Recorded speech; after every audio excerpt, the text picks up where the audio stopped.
শুধু দিয়ে তারপরে দেখ কেরাম সেটিয়ে মেরে দেবো। না বাবা জামাই ভাত নাও, ভাত নাও।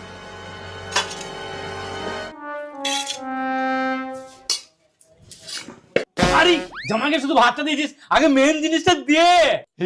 শালা মেন জিনিস, তার মানে খাসির মাংস। যেই পাতে পড়বে আর লপ করে নিল, টপ করে খাইলে। হ্যাঁ হ্যাঁ দি দি দি, এই নাও বাবা। এটা কি? কেন বাবা জামাই, জীবনে প্রথম দেখছো নাকি? এটা তো আলু ভাতে। কেন লবণে তো খাসির মাংস হয়, আপনি আলু ভাতে কেন করেছেন? আরে বাবা জামাই, প্রত্যেকবার লবণই তো খাসির মাংস হয়, তাই ভাবলাম এবারে লবণটা আলু ভাতে দিয়ে ছেড়ে দিই। কি তুই আলু ভাতে দিয়ে সারবি? এই আলু ভাতে গুরু লঙ্কা মেশা তুই তোর লুঙ্গির ভেতরে ভরিলে গাঢ় পড়া